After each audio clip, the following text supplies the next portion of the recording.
Clic. Ça tue, ça blesse, ça fait. Hey. Gazo. Clic.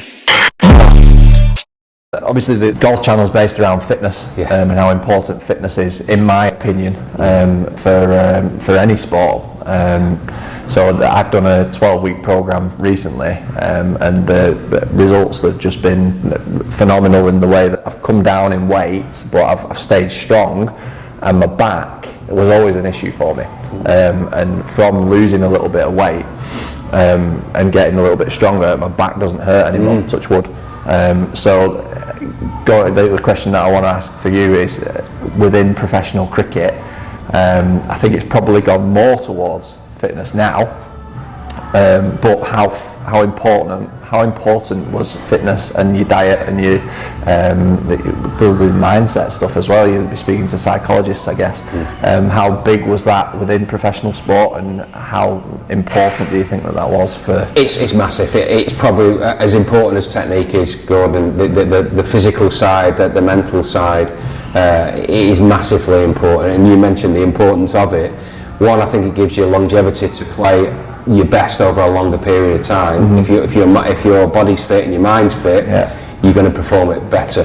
When it came to our fitness, coming back into gyms like this, we spent from November up until February just on fitness. At the end of my career, just on fitness, cardio fitness, strength in the gym, and because all different positions in cricket require different strengths. It wasn't just a fitness for everybody. It was a fitness for the keepers, working on leg fitness, working on backside, working on lower back, power, lots of power from being a wicket keeper, to batsmen who needed to be fast and agile, quick on the feet, moving forward, moving backwards. So the fitness in the gym, both on the weights and in the cardio side, was specifically made for those people. The individual. Didn't like the fatness pinch tests every week that we had to, your caliper tests. But it was something to give you that little goal to hit your weights. If you didn't hit your weight targets after your sessions, the strength and conditioning coach would be all over you. We need to cut down on this. Similar to what you said, because his job was to get us on the park in the best physical possible shape he could possibly do, so we could do our job. And to be fair, at Lancashire, where I was at Old Trafford, we had a fantastic strength and conditioning team. Well, it's needed, isn't it? And that's one of the reasons we set the channel up, is that to kind of educate people that it is becoming more of a sport that's requiring fitness. You had your golfers of the past, your John Daly's who they have a pint before they go out, or then they'd be smoking cigarettes while they're playing, and they're still fantastic golfers. But just think, if he was maybe 10-15% fitter, maybe he could have gone to another level. And I think that he probably could. Well, you look at Ben Stokes at the minute, captain of England. He's a fitness fanatic. He's strong. He's fit. He run all day against anybody. He lifts the gym up. He's great on his cardio. But he's also a magnificent cricketer, and he's bearing those fruits now because one, his fitness is good. Like you've mentioned it in the years gone by, that the players that you look at the players, and no disrespect for them players, because they were fantastic cricketers, but they did carry a little bit of weight, but that was the culture of everybody, so everyone was the same. I think if we'd have had the foresight to bring a strength and conditioner in, that team that was fitter than everyone else and could feel better, was more agile, was mentally right, would have dominated in that period. It's just all the same. Nowadays, the ECB, the England Cricket Board, they set the levels of fitness.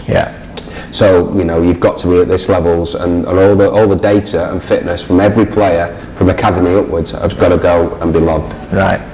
So it's great. I'm trying to bring like a new. It's not a sort of new concept into golf, saying that you can become better through just becoming that little bit fitter. So the sort of ethos of golf it still is to go and play and then have a couple of pints after. And I'm not saying don't do that, but what I'm saying is look after yourself in between. Yeah. So people's calorie intakes probably spike at the weekends because they're having a lot more drink, they're having a lot more food. Yeah. So if you can kind of monitor it a little bit during the week, then your performance at the weekend will probably be better from that. So that'll be something that we dive into on here. But going back to what you were saying about with the fitness aspect, and people were doing different kinds of fitness. So your wicketkeeper do something different than maybe a bowler, a fielder do something different than a batter. That can liken into golf as well, because some people are less flexible than someone else. Some people have got less strength. They need to be able to. They say you should be able to lunge with half your body weight in your hands in dumbbells. So let's say I weigh 100 kilos, I should be able to lunge forward and back with 50 kilos in my hands. Really? If I can't do that for 6 each leg, my legs aren't strong enough for my body to play golf at a higher standard. So that's sort of tests that you can do that say where you need to improve your game or where you need to improve your fitness. Like what you're saying about people logging all of the results, they need to be at a certain standard. For your body, you need to be at a certain standard to be able to play better golf. Absolutely. I think a great test is your golf shirts, isn't it? You know, if you're putting a bit of beef on and the golf shirt was quite nicely and fitted, he's just bulging a little bit. So, you know that's a little indicator that you need to do something. And like you say, with golf as well, we have fun. And like you say, you come off on a Saturday afternoon in the monthly stable and the first thing you do is you go and have a couple of pints, because that's what it's fun.